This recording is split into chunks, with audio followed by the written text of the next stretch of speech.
Tonight, a devastating discovery. Families watch in horror as bodies and debris are recovered from Flight 8501. Alan Pizzi reports from Indonesia. Jeff Pegues on what's next in the crash investigation. A top House Republican admits he addressed a white supremacist group, but says he had no idea who they were. Will party leaders buy his explanation? Wyatt Andrews has that. The blame game over the Sony hacking attack. Cyber experts say it may have been an inside job, but the FBI again focuses directly on North Korea. Margaret Brennan looks at the latest evidence. And Major Garrett on the effort to save the koalas before it's too late. Is the word extinction too alarmist? No, extinction isn't alarmist.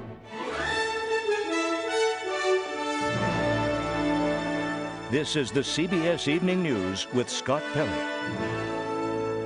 Good evening. Scott is off tonight. I'm Norah O'Donnell. The news came suddenly and cut like a dagger. After 3 days of searching, debris and bodies from AirAsia Flight 8501 were located today off Borneo, not far from where the A320 vanished from radar screens with 162 people on board. Many of their families were overcome with sorrow as they saw the television footage. Alan Pizzi begins our coverage tonight in Surabaya, Indonesia, where the flight originated. As the search resumed in the Java Sea, there was a grim discovery, a body floating in the water. For the families, it shattered all hope that their loved ones would be found alive.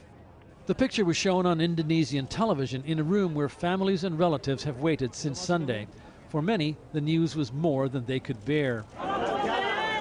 At least 2 people collapsed and had to be taken away on stretchers. Others wept inconsolably, holding each other in a shared grief that for some verged on hysteria.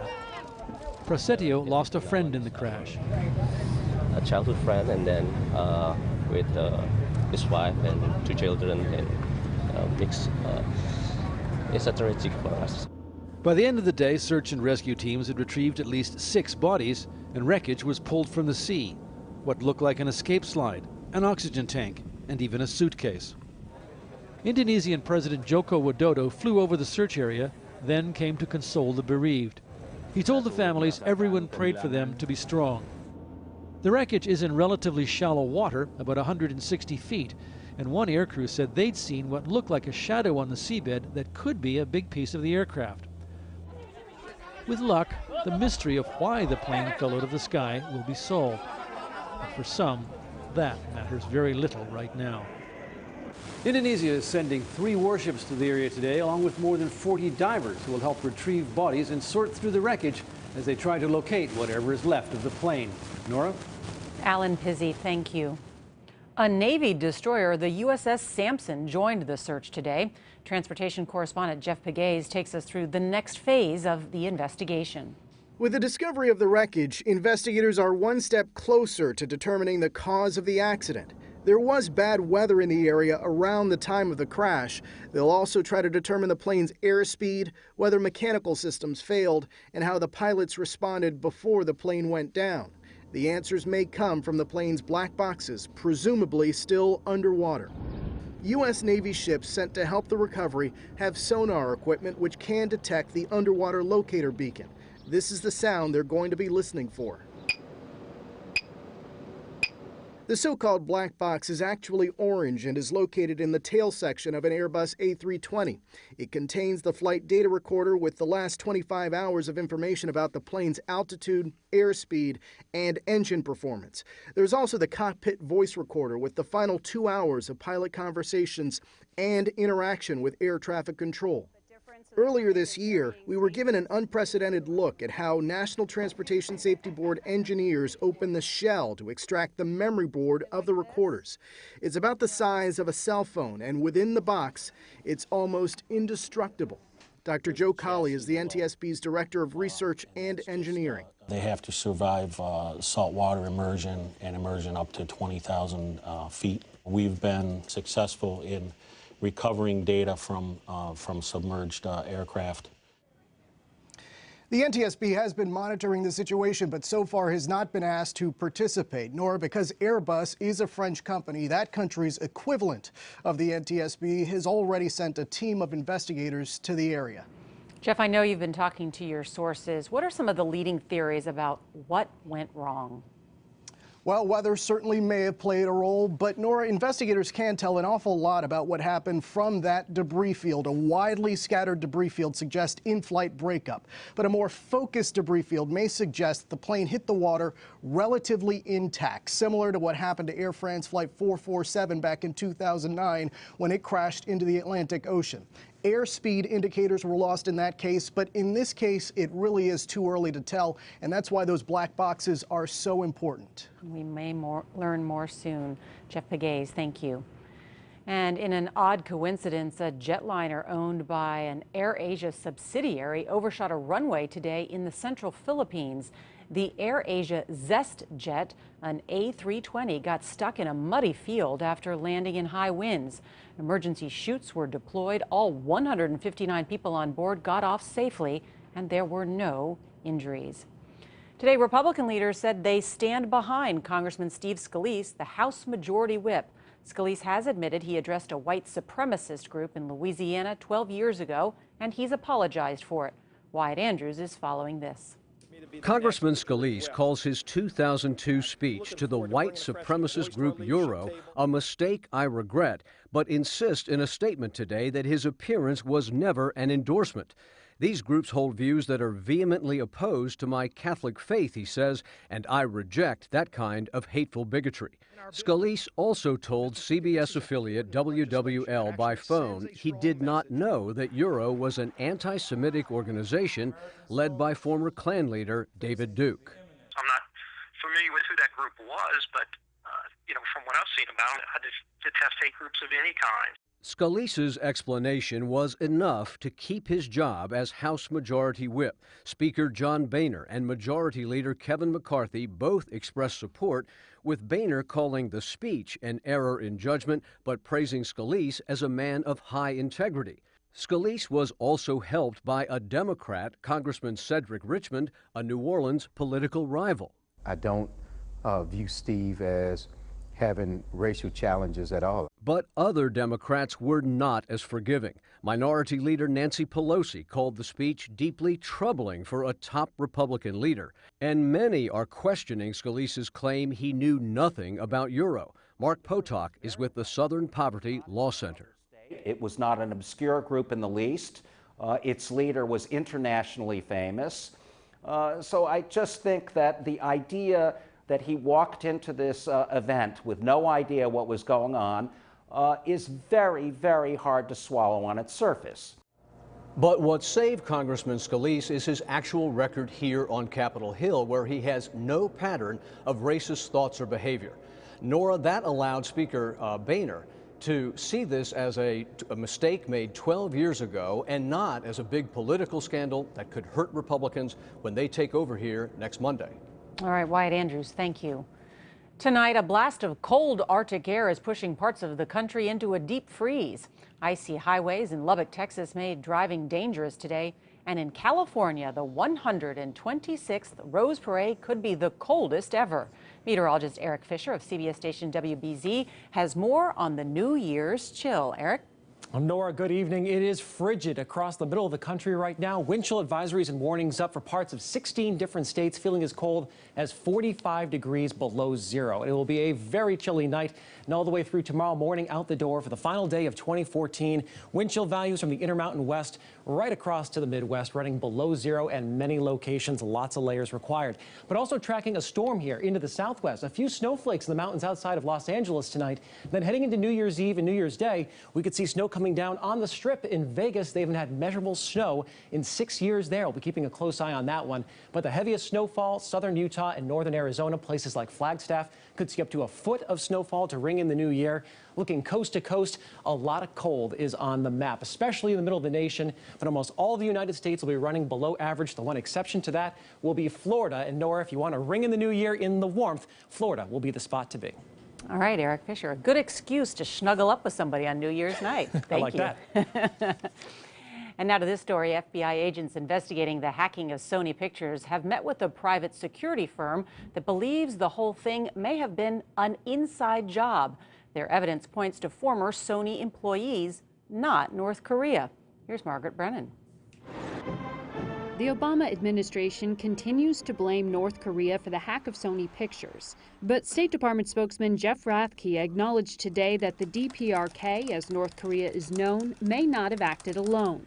It's possible that some assets outside of the DPRK might have been involved, but that doesn't change the conclusion about the DPRK's responsibility. In recent days, the FBI met with multiple cybersecurity firms who suggested that North Korea might have outsourced the attack or had its hackers working from outside the country.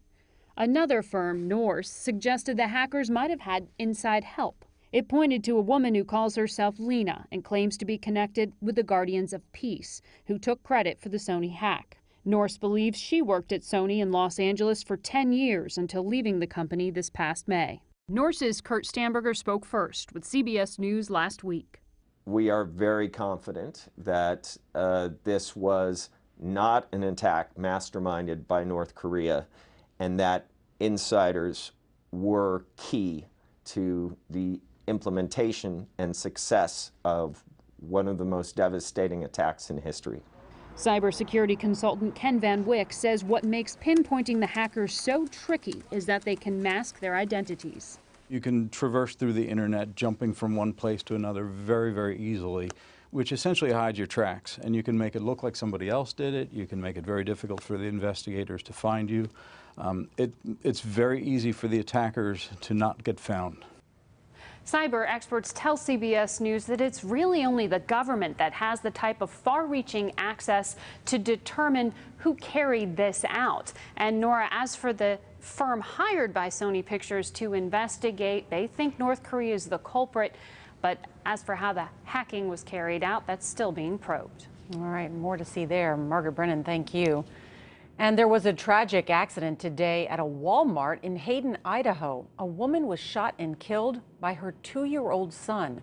He was riding in a shopping cart and pulled a loaded handgun from his mother's purse, and it went off.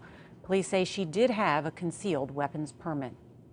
New figures released today illustrate the dangers faced by police in this country. This year, 126 officers died in the line of duty, up 24% from last year. 14 deaths were in California, the most of any state. And with that in mind, and amid continued protest over police tactics, some officers are feeling threatened as never before. John Blackstone reports from San Jose, California. At demonstrations in cities across the country, squads of riot-equipped police have been facing emotional, angry crowds, often feeling empowered by using cell phone video cameras. There are some who would like to capture on video police doing something that will look bad. James Gonzalez, a detective with the San Jose Police Department, has seen the demonstrations from the other side.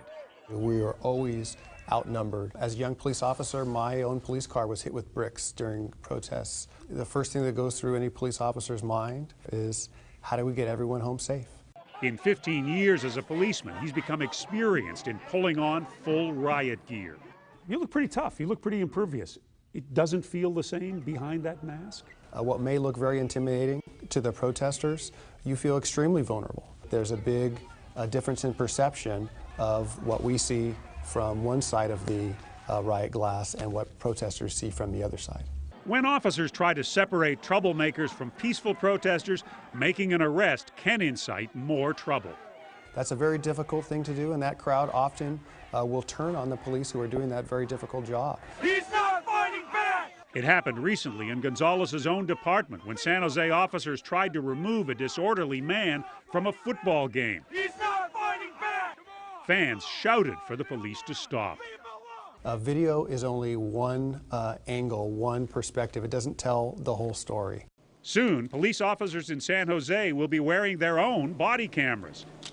More video may not reduce the stress of facing a crowd of protesters, but it will add a new view. John Blackstone, CBS News, San Jose.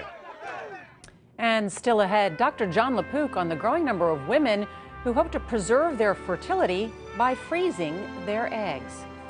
And if too much salt is bad for you, then this is really bad. We'll explain when the CBS Evening News continues.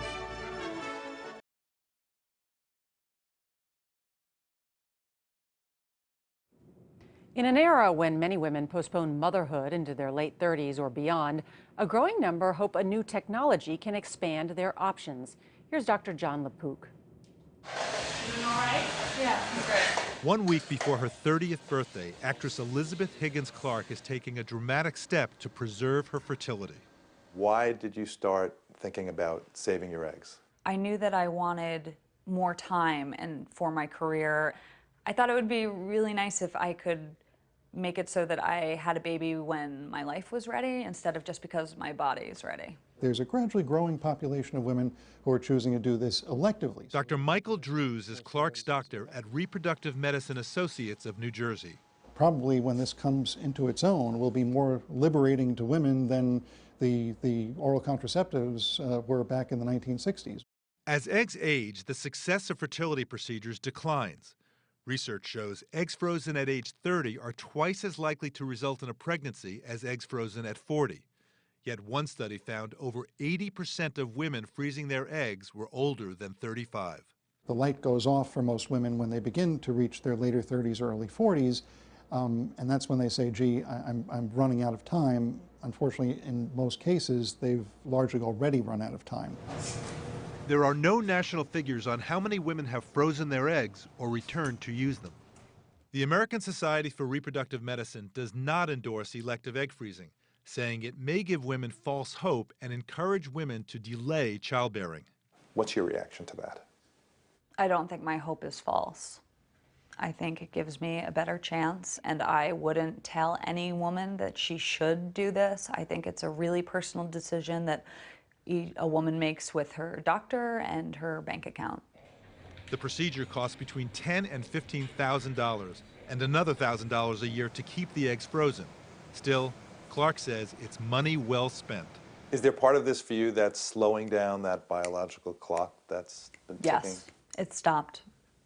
And I'll get older, but my eggs will stay the same age, 29 forever. Though egg freezing is still an uncommon procedure, there are signs it may be increasing in popularity. Apple and Facebook recently announced their health insurance plans will now cover elective egg freezing, a move that could spur other companies to follow suit. All right, Dr. John LaPook, thank you. And in a moment, an update on former President George H.W. Bush.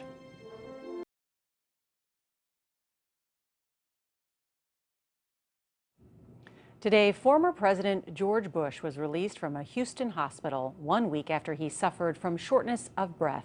Mr. Bush, who's 90 years old, is now resting at home. In a statement, Mr. Bush said he's grateful for the superb care. Some people believe spilling salt brings bad luck. Well, hopefully that's not the case in Chicago. Take a look at this. Today, a wall collapse caused a huge spill at the Morton Salt facility. No one was hurt, but the company's ad slogan sure rang true today. Morton Salt. When it rains, it pours. Koalas are fuzzy, lovable, and threatened.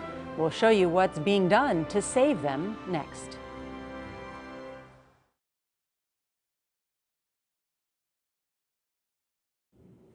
Finally tonight, during President Obama's trip to Australia last month, Chief White House Correspondent Major Garrett got to visit one of the native species, which faces an unexpected threat.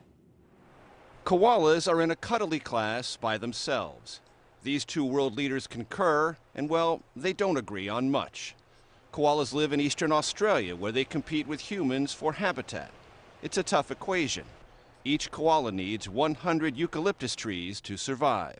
The loss of their habitat obviously not only loses where they live, it loses what they eat. Since you lose that, you lose everything. Utopia is an adult female, so she is fully grown. Karen Nilsson is head koala keeper at Lone Pine Koala Sanctuary, part of Australia's effort to protect a national mascot whose population has declined by 30% since 1990. Little pockets of habitat don't work because they get fragmented. The populations within that group become severely inbred and then they lead to other problems. By other problems, Nilsson means a stunning and slightly uncomfortable reality threatening koalas. Chlamydia, a sexually transmitted disease. Koalas sleep 18 to 20 hours a day, and they eat a lot. more than 2 pounds of eucalyptus leaves daily. But they also mate and inadvertently spread the virus that causes infertility and blindness. Red eyes, its signature. Is the word extinction too alarmist? No, extinction isn't an alarmist. There are koala populations that have experienced localized extinctions across its home range. But a new vaccine offers hope for a cure and a lifetime of protection. Adam Polkinghorn is one of its developers. The idea of the vaccine is that we're going to be able to train the immune system of koalas such that if they're ever exposed to this infection in the wild, they already have, their immune system will be able to defend themselves against the infection. Researchers need more funds to prove the vaccine works, so they can give koalas a chance to thrive while sleeping, eating, and doing everything else. Major Garrett, CBS News, Brisbane, Australia. Everything else. That's the CBS Evening News. For Scott Pelley, I'm Nora O'Donnell. I'll see you tomorrow on CBS This Morning. Good night.